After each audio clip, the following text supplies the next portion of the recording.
CEO arogan berjas rapi ini tiba-tiba menarik tangan seorang gadis miskin dan dengan berani mengumumkan akan segera mendaftarkan pernikahan dengannya. Agar si gadis tenang, sang CEO menawarkan syarat yang fantastis. Selama menikah akan beri 13.000 setiap bulan dan Unjuta setelah bercerai 3 tahun kemudian. Gadis itu tersenggang, baru saja ia hendak setuju, detik berikutnya ekspresi CEO berubah. Ternyata dia salah orang.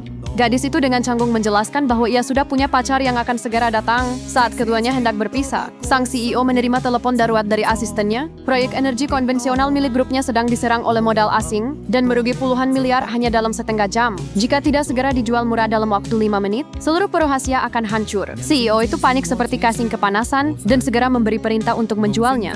Tepat di momen krusial saat perintah jual akan berikan, gadis miskin itu tiba-tiba menghentikannya. Dia berjanji dengan sungguh-sungguh, meski tidak bisa menikah dengannya, ia bisa menyelamatkannya sekali ini. Gadis itu dengan misterius membocorkan, dalam 4 menit, perang akan pecah di kawasan penghasil minyak terbesar di dunia, tirahnya minyak akan meroket tajam, dan nilai proyek energi konvensionalnya akan menjadi tak terhingga.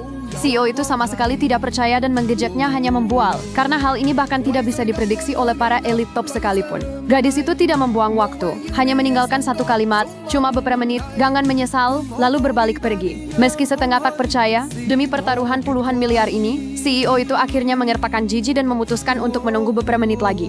Di sisi lain, gadis itu dengan gembira pergi menemui pacar yang sudah bersamanya selama 7 tahun, namun malah berhadapan dengan calon ibu mertua yang jahat. Ibu mertua yang kejam ini tidak hanya menyisuruh, gadis itu memanggilnya tante dengan sinis, tetapi juga dengan sombong melemparkan cek senilai Unjuta, dan memaksanya segera putus.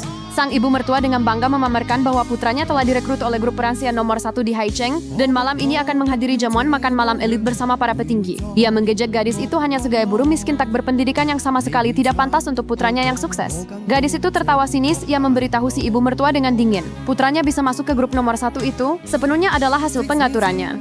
Namun saat mendengar hal itu, si pacar brengsek bukannya berterima kasih, malah ikut-ikutan bersama ibunya menghina gadis itu secara brutal segaya orang rendahan pembohong, yang seumur hidupnya tidak akan pernah punya hubungan apapun dengan grup nomor 1 itu. Menghadapi ibu dan anak yang tidak tahu diuntung ini, amarah gadis itu benar-benar meledak.